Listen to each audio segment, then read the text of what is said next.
भारत और सऊदी अरब के बीच हुई द्विपक्षीय मुलाकात में 8 महत्वपूर्ण समझौतों पर हस्ताक्षर हुए। विदेश मंत्रालय ने बताया कि ऊर्जा, निवेश, digitization, desalination, EXIM bank, MSME, निवेश जैसे क्षेत्रों में भारत और सऊदी अरब के बीच समझौते हुए हैं। इससे पहले प्रधानमंत्री नरेंद्र मोदी ने कहा कि भारत और सऊदी अरब की मित्रता वैश्विक स्थिरता और मानव कल्याण के लिए जरूरी है।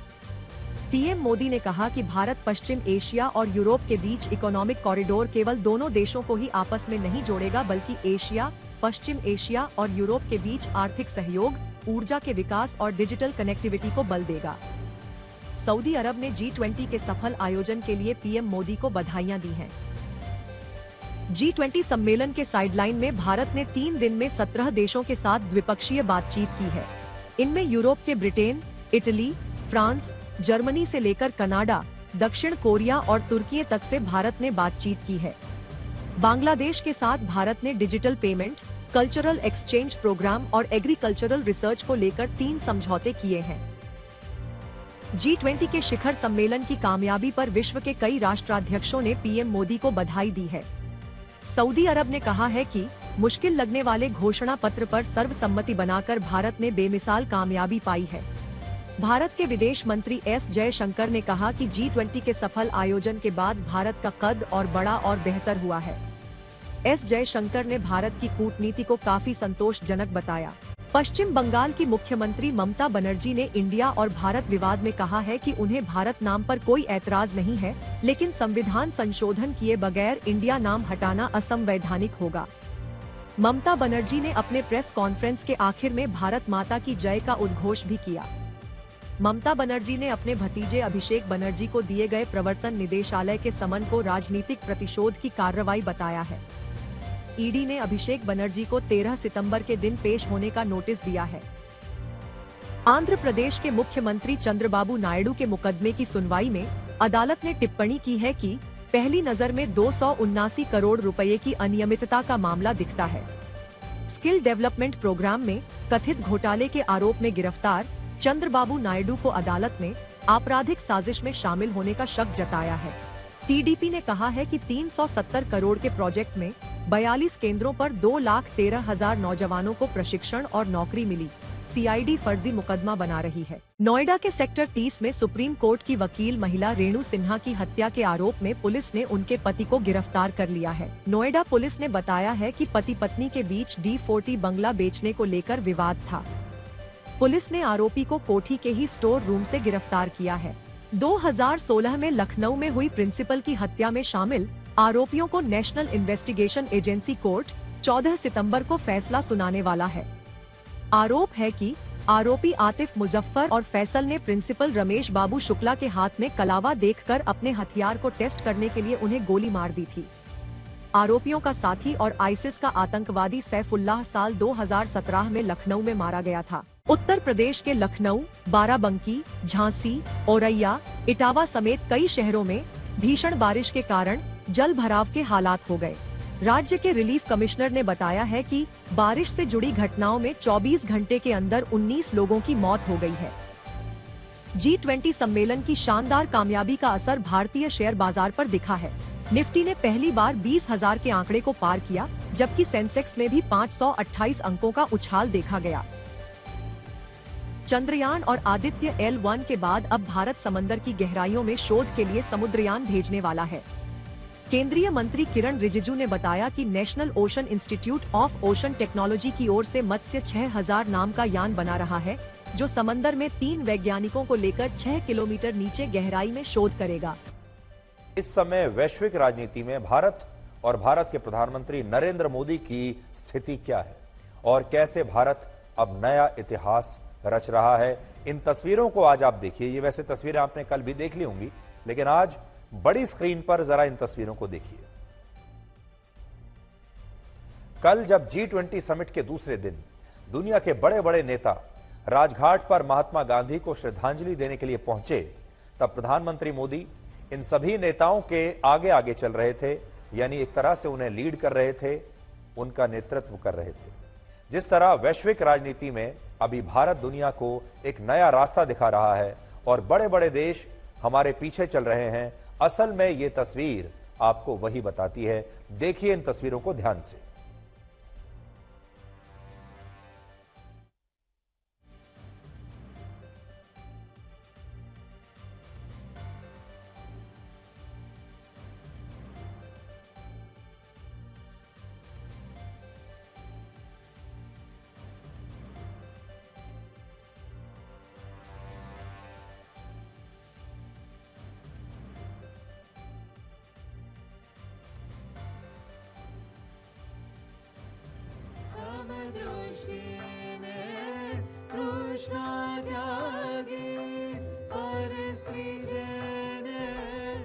तो देखिए जो तस्वीरें आप देखेंगे ये दिल्ली के राजघाट की हैं। महात्मा गांधी को श्रद्धांजलि देने के लिए ये सारे नेता राजघाट पर आए हैं, उनकी समाधि पर। प्रधानमंत्री मोदी इनके सामने आगे आगे चल रहे थे और जूते उतारकर नंगे पैर ये दुनिया के बड़े बड़े देश के नेता राजघाट पहुंचे हैं। और जैसा कि आप जानते हैं सुबह सुबह कल बारिश भी हो रही थी, लेकिन ये सारे लोग महात्मा गांधी को श्रद्धांजलि देना चाहते थे और पूरी शिद्दत से इन्होंने महात्मा गांधी को श्रद्धांजलि दी। और प्रधानमंत्री मोदी जिस तरह से इन्हें लीड कर रहे थे, ये अपने आप में बहुत कुछ तस्वीरें कह रही हैं, बहुत कुछ समझने वाली बात है। और देखिए महात्मा गांधी की समाधि के चारों तरफ ये समझ लीजिए कि पूरी दुनिया एक तरह से एकत्रित है। दुनिया के बड़े बड़े देशों के राष्ट्राध्यक्ष महात्मा गांधी की समाधि के चारों तरफ खड़े हैं, उन्हें श्रद्धांजलि दे रहे हैं। महात्मा गांधी मतलब भारत, भारत मतलब ये आज का भारत है। ये भारत अमृत काल में प्रवेश करने वाला देश भारत है और ये वो भारत है जिसका नेतृत्व कर रहे हैं अब प्रधानमंत्री नरेंद्र मोदी। इसलिए ये तस्वीर मामूली तस्वीर नहीं है, ये तस्वीर अपने आप में बहुत कुछ कहती है। और हमारे यहां जैसे कहते हैं कि एक तस्वीर 1000 शब्दों के बराबर होती है, तो इस पर कोई निबंध लिखने की आवश्यकता नहीं है। ये तस्वीरें अपने आप में बहुत कुछ कह रही हैं। अब जब महात्मा गांधी की बात हो ही रही है तो एक कहावत है और बड़ी पुरानी पंक्ति है कि पहले वो आपको नजरअंदाज करेंगे, फिर वो आप पर हंसेंगे, फिर वो आपसे लड़ाई करेंगे और अंत में आप जीत जाएंगे। और भारत के साथ भी आज बिल्कुल ऐसा ही हो रहा है। दुनिया ने हमारे साथ बिल्कुल यही किया है।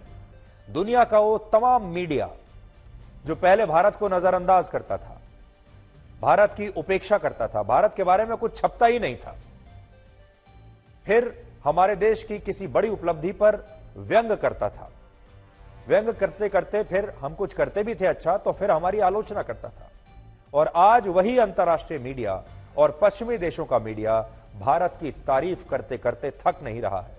और आज दुनिया के लगभग हर अखबार में, हर न्यूज चैनल में यह लिखा है कि इस बार के G20 समिट को दुनिया कभी नहीं भूलेगी। यह ऐतिहासिक G20 का समिट था जो भारत में हुआ है। पूरी दुनिया के अखबार, पूरी दुनिया का मीडिया यह कह रहा है। भारत के सबसे पुराने मीडिया संस्थानों में से एक, अमेरिका के सबसे पुराने मीडिया संस्थानों में से एक एसोसिएटेड प्रेस ने लिखा है कि जिस समय दुनिया की बड़ी बड़ी शक्तियां बटी हुई हैं, तब प्रधानमंत्री मोदी ने इन देशों के बीच G20 समिट में सहमति बनाकर एक बहुत बड़ी कूटनीतिक जीत हासिल की है। एपी ने लिखा है। यह एसोसिएटेड प्रेस अमेरिका का वही मीडिया संस्थान है जिसने कोविड के समय यह कहा था कि भारत शायद इतनी बड़ी महामारी का सामना कर ही नहीं पाएगा। इसके अलावा ब्लूमबर्ग ने लिखा है कि इस साल G20 समिट का असली विजेता है भारत और भारत के प्रधानमंत्री नरेंद्र मोदी। ब्रिटेन के फाइनेंशियल टाइम्स ने लिखा है कि G20 के समिट में भारत को चमकते हुए सबने देखा और यह प्रधानमंत्री नरेंद्र मोदी की वजह से हुआ है। इसके अलावा पश्चिमी देशों और अरब देशों के मीडिया संस्थानों ने भी अपने अपने अखबारों में, वेबसाइट्स पर यह लिखा है कि G20 समिट की सफलता ने दुनिया में भारत का कद और मान और भी ज्यादा बढ़ा दिया है। गल्फ न्यूज ने लिखा है कि G20 समिट की सफलता ने यह बताया है कि दुनिया की मल्टीलेटरल डिप्लोमेसी में अब भारत का रोल बहुत महत्वपूर्ण हो गया है और भारत अब एक ऐसी आवाज बन गया है जिसे नजरअंदाज नहीं किया जा सकता। अमेरिका के वॉशिंगटन पोस्ट में लिखा है कि ऐसे समय में जब दुनिया के बड़े बड़े देश विभाजित हैं, बटे हुए हैं, तब उन्हें G20 के मंच पर एकजुट करना प्रधानमंत्री मोदी की बहुत बड़ी जीत है। और अब भारत ग्लोबल साउथ की सबसे प्रमुख आवाज बन गया है और इस ब्लॉक के देशों में भारत चीन को कड़ी टक्कर दे रहा है और अब भारत नेतृत्व करने की भूमिका में है। और सिर्फ पश्चिमी देशों और अरब देशों का मीडिया भारत और प्रधानमंत्री मोदी की प्रशंसा नहीं कर रहा, बल्कि चीन का मीडिया भी G20 के समिट को सफल बता रहा है और उसका श्रेय प्रधानमंत्री मोदी को दे रहा है। चाइना डेली ने लिखा है कि ग्लोबल साउथ की एक प्रभावशाली आवाज होनी चाहिए और भारत ने जिस तरह से G20 समिट का आयोजन किया और अलग अलग 60 से ज्यादा शहरों में 200 से ज्यादा बैठकें की, ये अभूतपूर्व और शानदार है। सोचिए, ये बात चीन का मीडिया हमारे बारे में लिख रहा है। भारत ने जिस तरह से जॉइंट डिक्लेरेशन पर G20 के देशों के बीच सहमति बनाई, दिल्ली डिक्लेरेशन किया, उसकी तारीफ करते हुए द गार्डियन अखबार ने लिखा है कि जॉइंट डिक्लेरेशन युद्ध के लिए जो शब्द और भाषा उसमें इस्तेमाल हुई, वो दुनिया में भारत के बढ़ते प्रभाव का एक बहुत बड़ा संकेत है। जॉइंट डिक्लेरेशन में भारत ने बिना किसी देश को नाराज किए युद्ध का भी जिक्र किया था और इसमें रशिया के नाम का भी इस्तेमाल नहीं आया और यह भारत की एक बहुत बड़ी कूटनीतिक जीत है। इसी पर एक और अंतर्राष्ट्रीय न्यूज एजेंसी रॉयटर्स की तरफ से लिखा गया है कि G20 समिट में नेताओं के बीच सहमति बनना दुनिया में भारत के बढ़ती नेतृत्व क्षमता को दिखाता है और कुछ अंतर्राष्ट्रीय अखबारों और मीडिया ने यह भी लिखा कि भारत अब वैश्विक राजनीति की कूटनीति में चीन को भी मात दे रहा है। अमेरिका की न्यूज़वीक मैगजीन ने लिखा है कि भारत ने India middle east Europe economic corridor से चीन के बेल्ट एंड रोड इनिशिएटिव को करारा जवाब दिया है। वॉशिंगटन पोस्ट ने लिखा है कि यह इकोनॉमिक कॉरिडोर चीन के खिलाफ भारत और अमेरिका का एक बहुत बड़ा काउंटर है।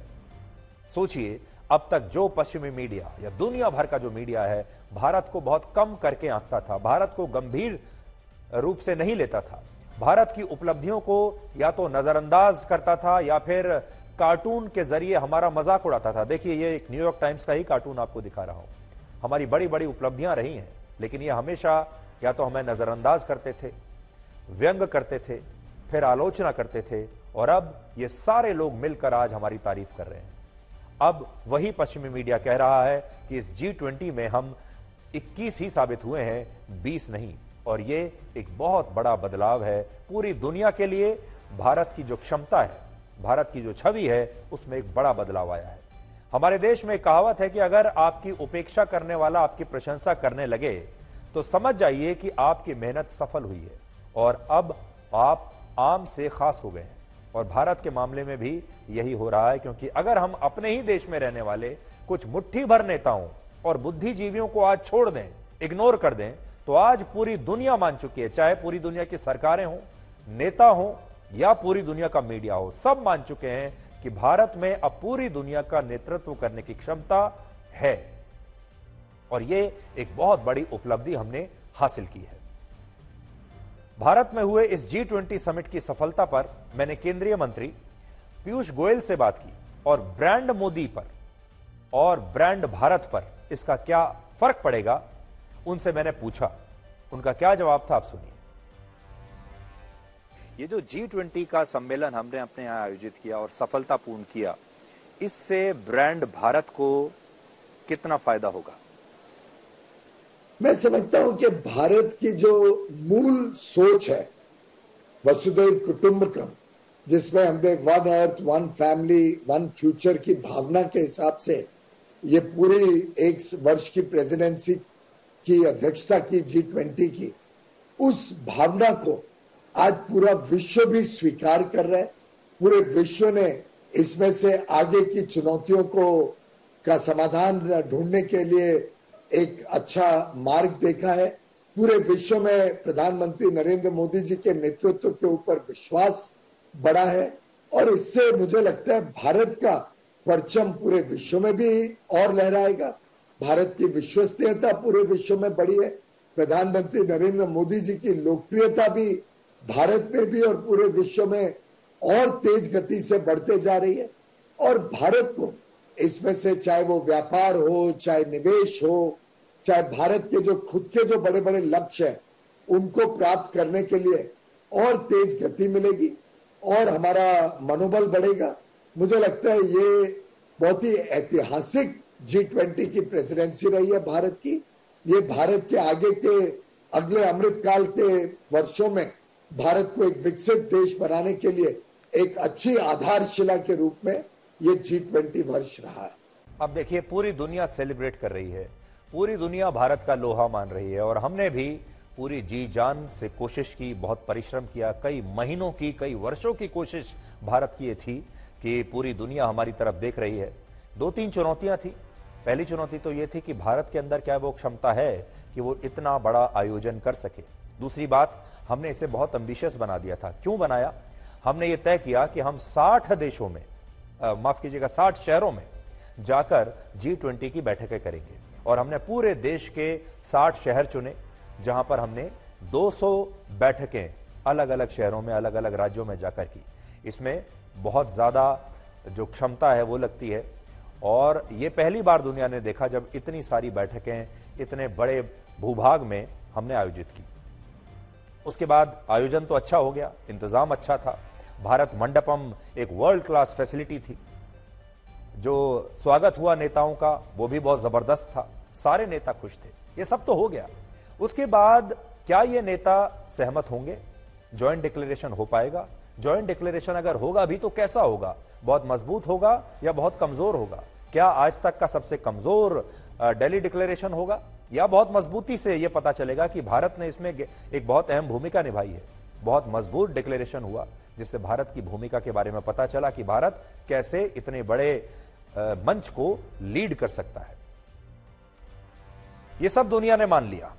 अब आप ये देखिए कि जब दुनिया के बड़े बड़े नेता भारत में इस G20 समिट को सफल नहीं बल्कि ऐतिहासिक बता रहे हैं, दुनिया का मीडिया भी भारत और प्रधानमंत्री मोदी की प्रशंसा कर रहा है, तब हमारे ही देश में विपक्ष के कुछ नेताओं को G20 की यह सफलता चुभ रही है, अच्छी नहीं लग रही। उन्हें यह नहीं लगता कि यह उनका भी G20 समिट है। उन्हें लगता है यह तुम्हारा G20 और यह हमारा G20।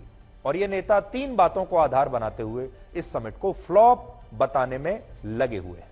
पहली बात तो यह कही जा रही है कि समिट के पहले दिन रात को बारिश हुई और भारत मंडपम में पानी भर गया, इसलिए मोदी सरकार की सारी तैयारियों की पोल खुल गई। इसे बहुत जो है इस वीडियो को चलाया, जबकि सच्चाई है कि बारिश के दौरान भारत मंडपम के बाहर जो थोड़ा बहुत पानी जमा भी हुआ था उसे भी कुछ ही देर में वहां से निकाल लिया गया था। किसी भी जगह जब बारिश होती है तो इतना पानी जमा हो ही जाता है।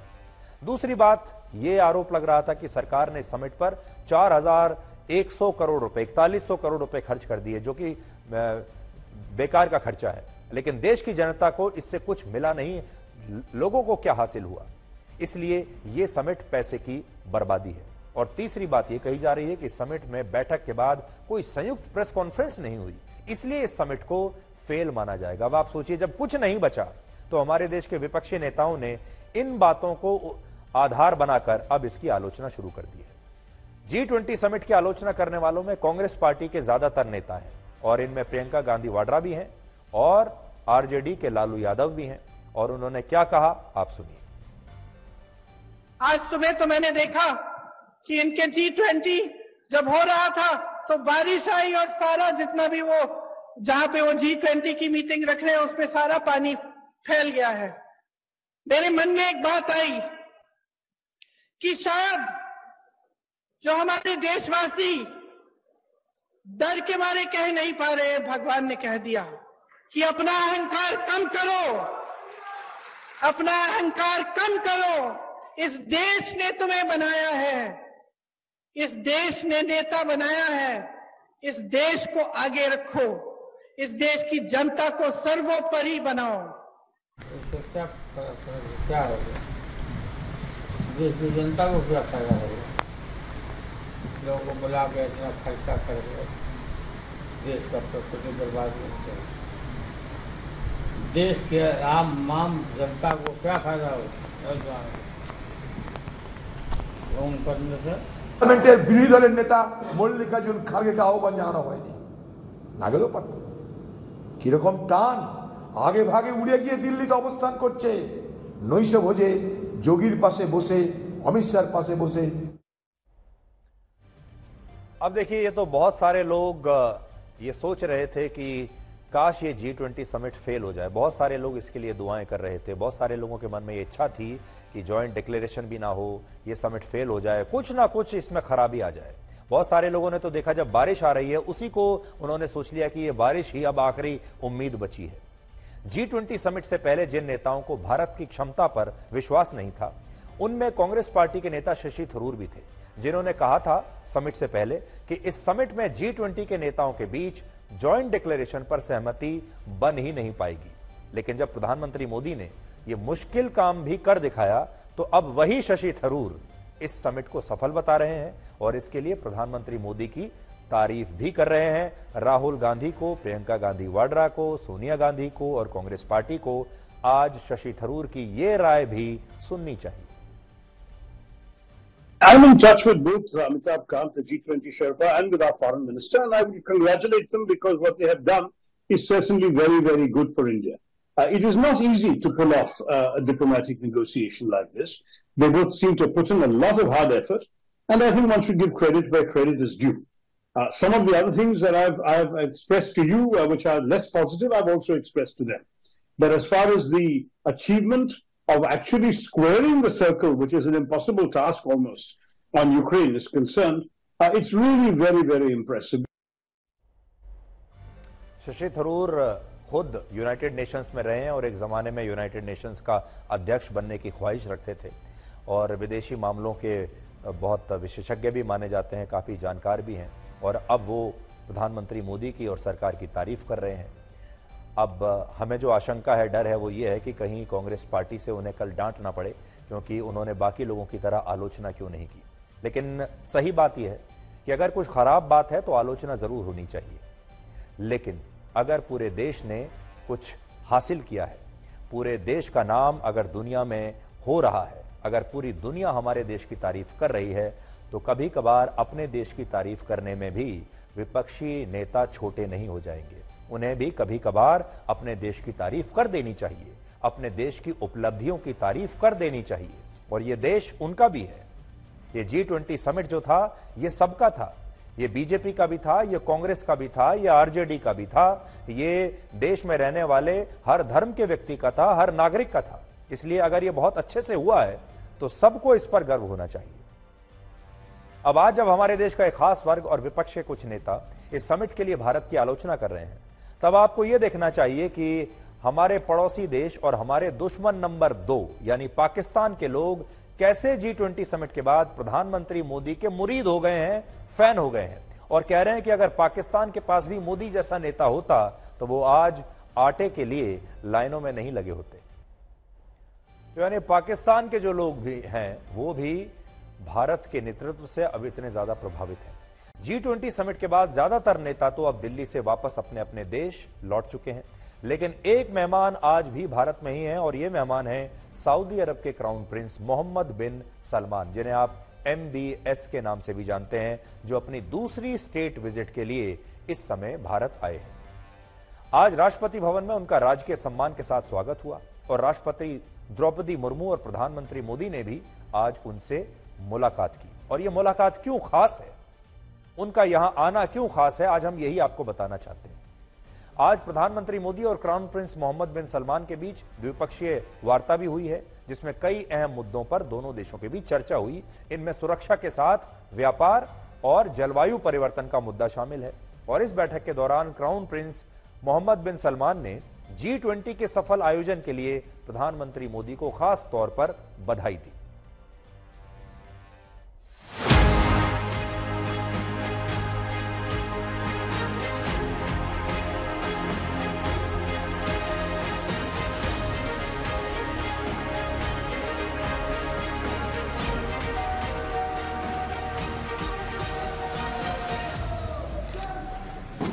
भारत के लिए सऊदी अरब हमारे सबसे महत्वपूर्ण स्ट्रैटेजिक पार्टनर में से एक है। विश्व की 2 बड़ी और तेज गति से बढ़ने वाली अर्थव्यवस्थाओं के रूप में हमारा आपसी सहयोग पूरे क्षेत्र की शांति और स्थिरता के लिए महत्वपूर्ण है।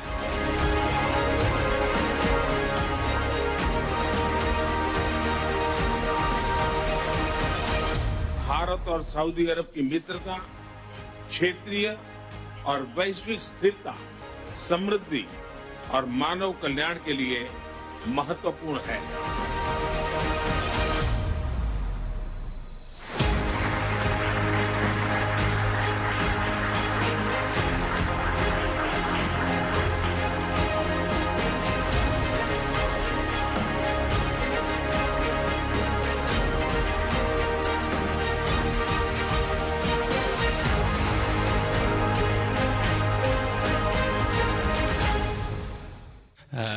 And I congratulate you on the management of the G20 summit and the initiatives achieved, including the economic corridor linking the Middle East, India and Europe, which require that we work diligently in order to create it into a reality. The Indians in Saudi Arabia had a large part in the economic growth of Saudi Arabia. Today they are 7% of the population of Saudi Arabia, and we consider them to be a part of Saudi Arabia. We watch and take care of them like we take care of our own citizens. We hope that this council will meet the aspirations of our people, and we wish us success. Mohammad बिन सलमान यानी MBS Bharat की तारीफ कर रहे हैं, भारत सरकार की तारीफ कर रहे हैं, खास तौर पर प्रधानमंत्री नरेंद्र मोदी के नेतृत्व की तारीफ कर रहे हैं और G20 समिट के सफल आयोजन पर भारत को बधाई दे रहे हैं, प्रधानमंत्री मोदी को बधाई दे रहे हैं। अब आप अपने कानों को फिर से चेक कर लीजिए, वो यही कह रहे हैं या कुछ और कह रहे हैं? आपको विश्वास नहीं हो रहा होगा, शायद वो यही कह रहे हैं। बहुत सारे लोगों को अपने कानों पर विश्वास नहीं हो रहा होगा, भरोसा नहीं हो रहा होगा, अपने टीवी एडजस्ट करने लगे होंगे या अगर मोबाइल फोन पर हमें देख रहे हैं तो सोच रहे होंगे कि क्या ये सही है, क्या मैं ये सही सुन रहा हूं, ये डबिंग तो नहीं कर दी है किसी ने। आज आप इस विरोधाभास को भी देखिए कि भारत के अपने लोग तो हमारे देश में इस्लाम धर्म को खतरे में बताते हैं, अल्पसंख्यकों को खतरे में बताते हैं। हमारे देश में अपने ही जो बैठे हुए लोग हैं वो पाकिस्तान में जाकर पाकिस्तान की हाँ में हाँ मिलाते हैं और पाकिस्तान क्या कहता है? वो कहता है कि भारत में मुसलमान खतरे में है। पाकिस्तान जब इस्लामिक दुनिया में जाता है, मिडिल ईस्टर्न कंट्रीज के साथ बात करता है तो कहता है कि हमें भारत में मुसलमानों की बड़ी चिंता है, वो बड़े खतरे में है। लेकिन जिस सऊदी अरब में इस्लाम धर्म की उत्पत्ति हुई, जो इस्लाम धर्म की असली भूमि है, जिसे आप कह सकते हैं कि इस्लाम का सबसे बड़ा ठेकेदार है यह देश, उस देश के क्राउन प्रिंस भारत को इतना सम्मान दे रहे हैं, भारत की इतनी तारीफ कर रहे हैं और कह रहे हैं कि भारत सऊदी अरब का सच्चा दोस्त है। यह हो क्या रहा है? भारत एक इतने बड़े मुस्लिम देश का सच्चा दोस्त बन गया। प्रधानमंत्री मोदी और मोहम्मद बिन सलमान आपस में इतनी दोस्ती कर बैठे, कैसे हो गया ये?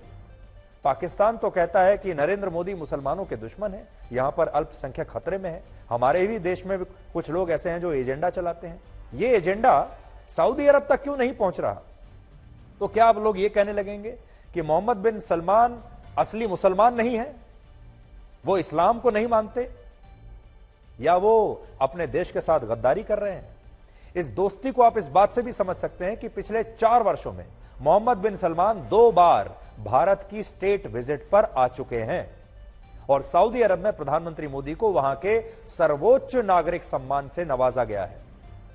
इसलिए सोचिए, मुस्लिम देश तो प्रधानमंत्री मोदी को अपना सच्चा दोस्त बता रहे हैं, एक के बाद एक अपने देश का सर्वोच्च सम्मान उन्हें दे रहे हैं, लेकिन हमारे ही देश के कुछ लोग और विपक्ष के नेता मोदी को मुस्लिम विरोधी बताते हैं और कहते हैं भारत में इस्लाम खतरे में आ गया है। यह उल्टी गंगा कैसे बह रही है?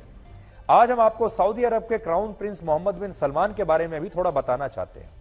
उनकी कुछ खास बातें, शायद आप उनके बारे में जानते नहीं होंगे, लेकिन उनकी जो पर्सनैलिटी है बड़ी खास है। एक तो ये कि उनकी उम्र सिर्फ 38 साल है, वो सिर्फ 38 साल के हैं और दुनिया के बड़े बड़े देशों के नेता उनसे कई बार या तो उनके पक्के दोस्त हैं या फिर उन्हें अपना दुश्मन मानते हैं। यानी वो दोस्ती भी बढ़िया निभाते हैं और दुश्मनी भी अच्छी निभाते हैं, उनके बारे में ये कहा जाता है। प्रधानमंत्री मोदी और क्राउन प्रिंस मोहम्मद बिन सलमान के बीच 34 साल का अंतर है। ये प्रधानमंत्री मोदी से 34 साल छोटे हैं। MBS को, जैसा मैंने आपको कहा, पूरी दुनिया इन्हें MBS के नाम से जानती है और उनके लिए कहा जाता है कि वो कब क्या करेंगे इसके बारे में कोई पूर्वानुमान नहीं लगा सकता। वर्ष 2017 में जब मोहम्मद बिन सलमान को सऊदी अरब का क्राउन प्रिंस नियुक्त किया गया था, तब इस फैसले ने हर किसी को हैरान कर दिया था, क्योंकि उस समय मोहम्मद बिन सलमान अपने सभी भाइयों में सबसे छोटे थे, यानी उनका कोई चांस नहीं था, सबसे छोटे भाई होने के नाते। सऊदी अरब के मौजूदा किंग, जिनका नाम है शाह सलमान बिन अब्दुल अजीज, उनकी 3 पत्नियां हैं और 13 बच्चे हैं, जिनमें कुल 7 बेटे हैं और 6 बेटियां हैं। और उन 7 बेटों में सभी 7 भाइयों में MBS सबसे छोटे हैं और वो किंग सलमान की तीसरी पत्नी के पुत्र हैं, जिसकी वजह से हर किसी को यही लगता था कि अभी उनका क्राउन प्रिंस बनना बड़ा मुश्किल है। लेकिन मोहम्मद बिन सलमान से उनके पिता और सऊदी अरब के किंग इतने ज्यादा प्रभावित हुए कि उन्होंने अपने बड़े बेटों से ज्यादा अपने सबसे छोटे पुत्र मोहम्मद बिन सलमान पर भरोसा किया। ऐसा भी कहा जाता है कि अपने पिता को सऊदी अरब का किंग बनाने के लिए मोहम्मद बिन सलमान ने उनके भाई और पूर्व किंग शाह अब्दुल्ला की हत्या की साजिश रची थी, और इसके लिए मोहम्मद बिन सलमान ने अपने हाथ में एक ऐसी अंगूठी पहनी थी जिसे सिर्फ छूने से ही पूर्व किंग शाह अब्दुल्ला की मौत हो जाती, क्योंकि इस अंगूठी में जहर था, ऐसा कहा जाता है। हालांकि हकीकत में कभी भी कोई ऐसी घटना नहीं हुई, और वर्ष 2015 में किंग अब्दुल्ला की मृत्यु के बाद शाह सलमान सऊदी अरब के नए किंग बन गए, और इसके 2 वर्षों के बाद ही उन्होंने अपने सबसे छोटे बेटे मोहम्मद बिन सलमान को वर्ष 2017 में अपना क्राउन प्रिंस नियुक्त कर दिया, यानी अपना उत्तराधिकारी नियुक्त कर दिया। अब यही अगले राजा बनेंगे। मोहम्मद बिन सलमान को दुनिया एक करिश्माई नेता के तौर पर देखती है। आप उन्हें सऊदी अरब का सलमान खान भी कह सकते हैं। और जैसे आपने हिंदी फिल्मों में सलमान खान का डायलॉग सुना होगा कि वो एक बार जो कमिटमेंट कर देते हैं तो फिर वो अपनी भी नहीं सुनते। MBS के बारे में भी यही कहा जाता है, ये भी वहां की राजनीति के सलमान है, मोहम्मद बिन सलमान। इनके बारे में भी कहा जाता है कि एक बार जो कमिटमेंट कर देते हैं तो फिर ये किसी की नहीं सुनते, उस कमिटमेंट को पूरा करके छोड़ते हैं। सऊदी अरब में कई दशकों से सिनेमा घरों पर प्रतिबंध था, वहां पर सिनेमा नहीं चलते। तो आप तो जानते हैं कि बहुत जगहों पर सिनेमा को एंटी इस्लाम माना जाता है। हाँ, आप देखिए हमारे जम्मू कश्मीर में, कश्मीर घाटी में कितने वर्षों तक, 30 से भी ज्यादा 34 वर्षों तक सिनेमा हॉल बंद रहे, क्योंकि कहा जाता है कि ये इस्लाम का विरोधी काम है ये सिनेमा देखना।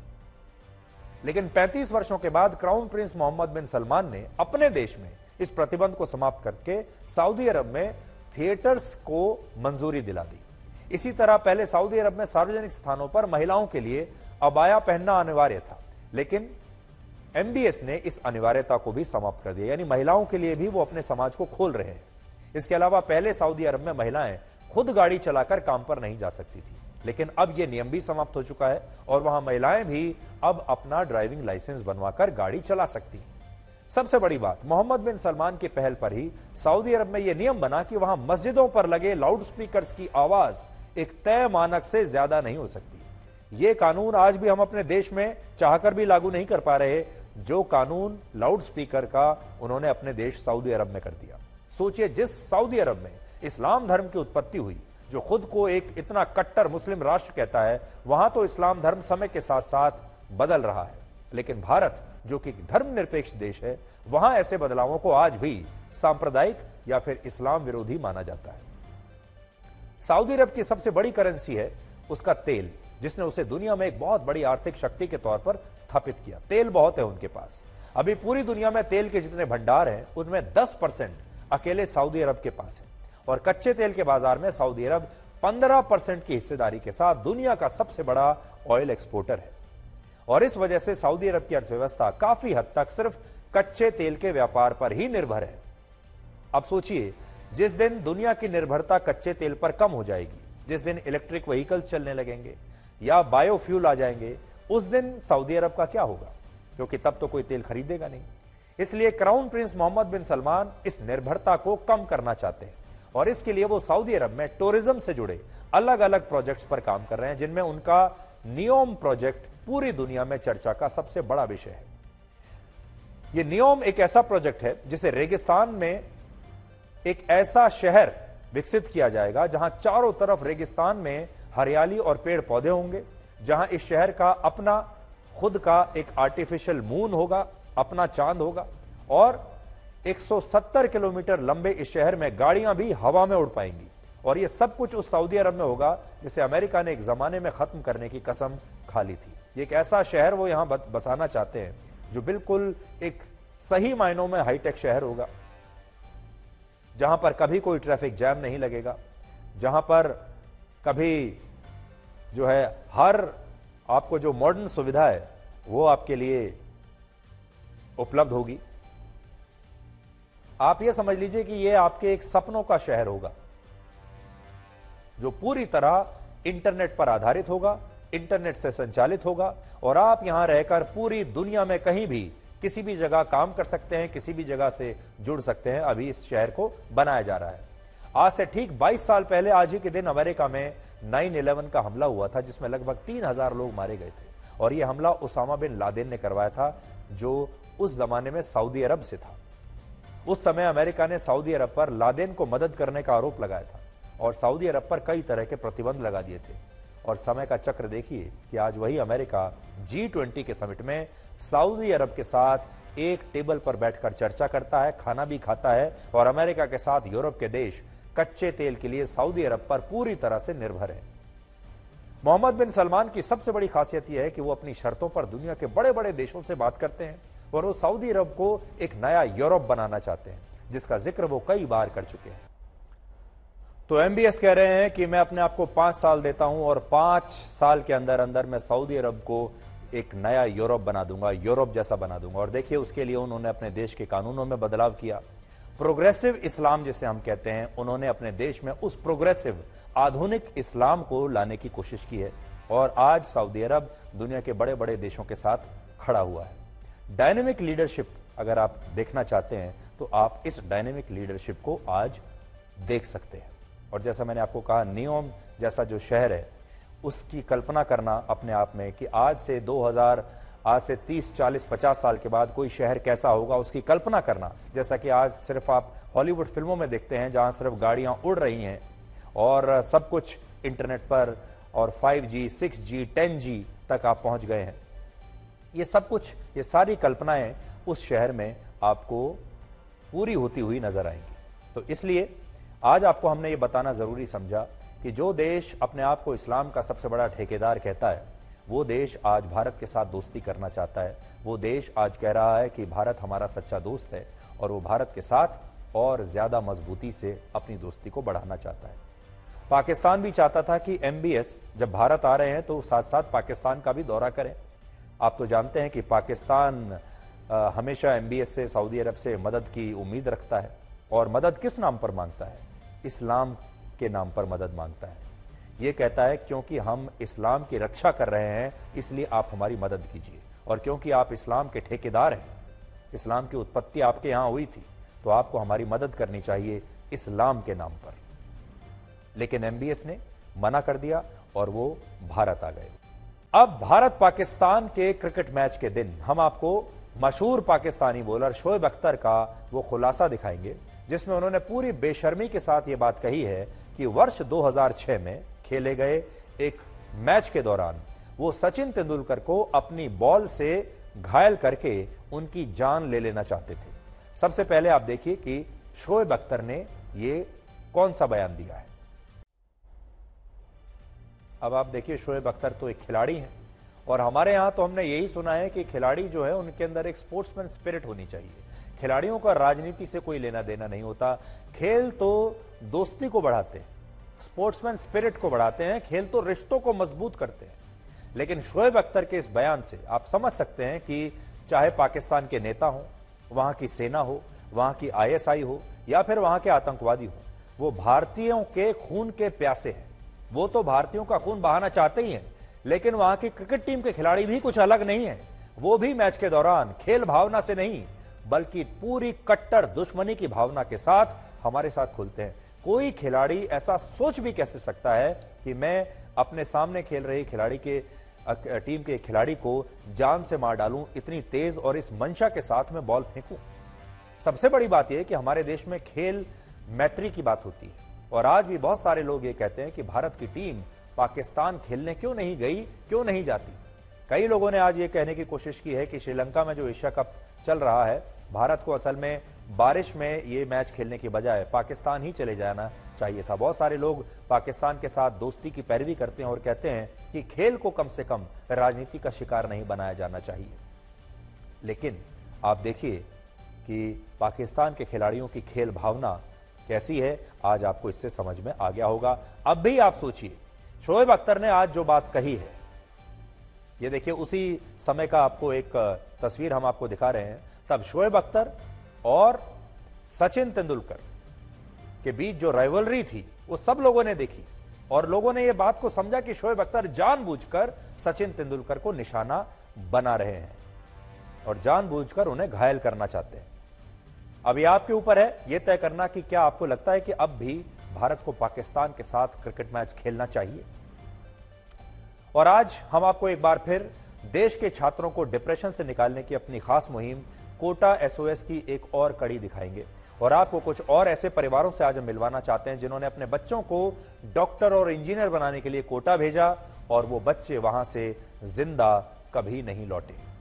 उत्तर प्रदेश के प्रयागराज जिले का रंजीत अगस्त 2022 में नीट की तैयारी के लिए कोटा गया, लेकिन कुछ दिनों के बाद ही उसे लगने लगा कि उसका डॉक्टर बनने का सपना कभी पूरा नहीं हो पाएगा और उसने खुदकुशी कर ली। ये रंजीत का घर है। 22 वर्ष का रंजीत अपने माता पिता की इकलौती संतान था और उसकी मौत से उसके माता पिता पूरी तरह टूट चुके हैं। माता पिता को देखिए आप, उनका कहना है कि उनके बच्चे की मौत के लिए कोचिंग सेंटर का वो सिस्टम जिम्मेदार है जिसमें छात्रों को टेस्ट के नंबर्स के आधार पर ही अलग अलग श्रेणियों में बांट दिया जाता है और जिन बच्चों के ज्यादा नंबर आते हैं सिर्फ उन्हें ही अच्छे शिक्षक पढ़ाते हैं, क्योंकि ऐसा करने से टेस्ट में कम अंक पाने वाले बच्चे डिप्रेशन का शिकार हो जाते हैं और फिर कई बार वो आत्महत्या कर लेते हैं।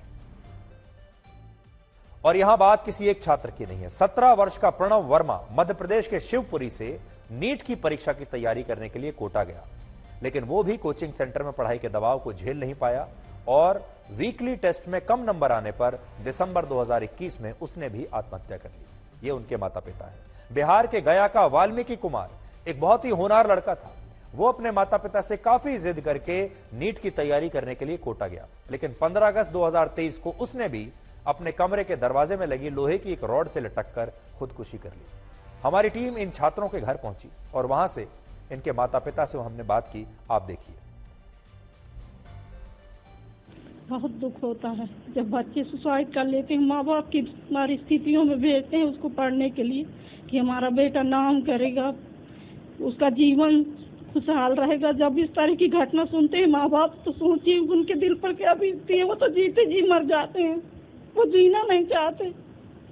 2022 में अगस्त में हमने भेजा था और ये उम्मीद से भेजा था कि मतलब इस साल हमारा बच्चा सेलेक्ट हो जाएगा, लेकिन वहाँ क्या स्थिति परिस्थिति बनी तो ये काम कर दिया। वो क्या वो डिप्रेशन में था? डिप्रेशन में तो था ही, डिप्रेशन में आ गया था। क्या वजह थी? केवल वहाँ वो जो एक बात बताया कि वहाँ कोचिंग वाले कैटेगरी जो डिवाइड कर देते हैं, फीस बराबर लेते हैं, लेकिन अच्छे बच्चों को अच्छे टीचर पढ़ाते हैं, मिडिल वालों को दूसरे टीचर। तो क्या कोचिंग का सर बहुत अच्छे नंबर आ रहे थे बच्चे की, तो क्या कोचिंग वाले जी चाहती हैं कि और अच्छे नंबर आए, तो कोचिंग वालों का बहुत दबाव था सर और हम लोगों को ये बताया नहीं, बच्चे ने भी नहीं बताया इस चीज़ को, नहीं तो हम वापस बुला लेते बच्चे को। तो लगातार उस पर दबाव कोचिंग वालों ने बनाया है सर। सुबह भी किया कॉल, रिस्पॉन्स नहीं मिला, तब मैं सोचा हो सकता है सो रहा हो, कहीं गया हो। तो जो है मेरी मिसेज ने मेरे को फ़ोन किया कि मतलब कि फ़ोन नहीं उठा रहा अभी तक। 2:30 बज गया था और जो है 7 बजे 7:30 बजे के आसपास पता चला कि वो सुसाइड कर लिया। जाने से पहले एक ही बात नोट करने वाली बात है, ये सारे बच्चे जिन्होंने आत्महत्या की है, इनमें से ज्यादातर बच्चे गरीब परिवारों के बच्चे थे। ज्यादातर ऐसे परिवारों के थे जिन्होंने अपनी जमीनें बेचकर अपने बच्चों को कोटा भेजा। वो परिवार थे जिन्होंने कर्जा लिया, बैंक से लोन लिया, जहां जहां से भी पैसा ले सकते थे उधार का पैसा लेकर अपने बच्चों को इंजीनियर या डॉक्टर बनने के लिए कोटा भेजा। ये बात आपको याद रखनी है। ये पैसे वाले घरों के बच्चे नहीं है, गरीब परिवारों के हैं। कई माँ बाप कह रहे हैं कि उसने बताया नहीं। कैसे बताए बच्चा, जब बच्चा इतने दबाव में है, जब बच्चा जानता है कि मेरे पिता ने अपनी जमीन बेच दी है, जब जानता है कि जमीन गिरवी रख चुके हैं, मकान गिरवी है, किस मुंह से बच्चा वापस माता पिता को फोन करेगा और ये कहेगा कि आपका ये सारा पैसा मैं बर्बाद कर चुका हूं। सही समय कभी नहीं आता, जो समय चल रहा है आपको उसी को सही बनाना पड़ता है।